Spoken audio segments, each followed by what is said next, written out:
আজকে আদালতের প্রাঙ্গণে এসে দাঁড়িয়েছি মোহনার ন্যায় বিচারের জন্য। দুদিন আগেও আমরা লিফলেট নিয়ে ঘরে ঘরে গিয়েছি, আমাকে ভোট দাও, আমাকে ভোট দাও, আমাকে ভোট দিলে দেশ অনন্য উচ্চতায় চলে যাবে, দেশে আইনের সুশাসন প্রতিষ্ঠিত হবে। আজকে এই আদালতের প্রাঙ্গণে মোহনার পাশে কোনো ভোটার যারা ভোট চেয়েছে, ভোটারের কাছে দৌড়েছে, সেই মানুষগুলোর একটা মানুষকেও আজকে এখানে এসে দাঁড়াতে দেখছি না। খুব কষ্ট লাগছে। যারা বড় বড় রাজনীতিবিদ আছেন, আগামী দিনে বাংলাদেশকে ন্যায় বিচার এনে দেওয়ার অঙ্গীকার দিচ্ছেন, তারা আজকে কেন মোহনার জন্য আপনারা এগিয়ে আসছেন না আমার বোধগম্য নয়।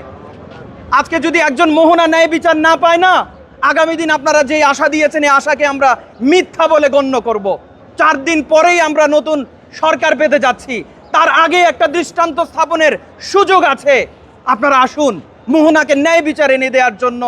এই ঢাকা সিএমএম আদালতে মোহনার ন্যায় বিচার নিয়ে কত পায়তারা চলছে, এই বিচারটাকে যাতে সঠিকভাবে পরিচালিত না হয়, কত রকমভাবে এটার পিছনে কলকাঠি নাড়া হচ্ছে, এই কলকাঠিকে আমরা ভেঙে দেই।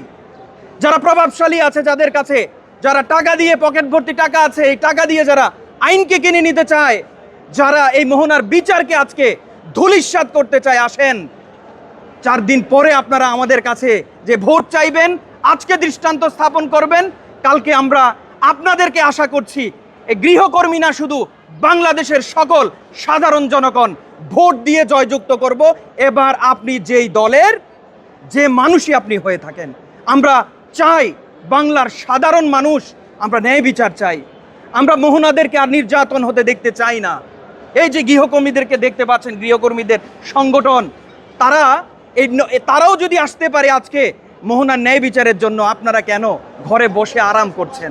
আপনারা আসেন, যারা আইনজীবী আছেন আপনারাও আসেন ভাই। মোহনার উপর যারা অত্যাচার করেছে তাদেরকে বাঁচানোর জন্য কত আইনজীবী ভাই এভাবে দাঁড়িয়ে গেছে। কেন দাঁড়িয়েছে আমরা জানি। আইয়ুরা যারা এই মামলা পরিচালনা করছে সরকারিভাবে মোহনার পাশে থেকে, তারাও এখন হাত পা ছেড়ে দিয়েছে।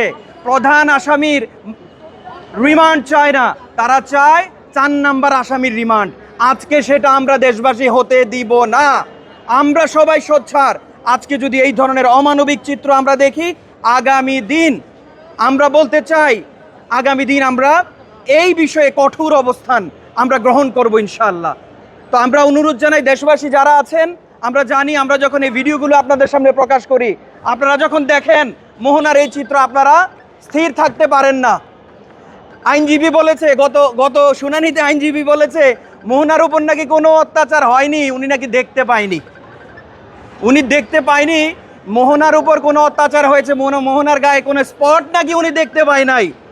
তো আমার প্রশ্ন, আমি না কালো চশমা চোখে দিয়ে আছি, উনিও কি কালো চশমা চোখে দিয়েছিল? না ভাই, আমার কালো চশমাটা প্লাস্টিকের, কিন্তু উনার কালো চশমাটা হচ্ছে লোহার। যে কালো চশমাটা উনি কিসের বিনিময়ে পড়েছেন এটাও আমরা ভালো করে জানি।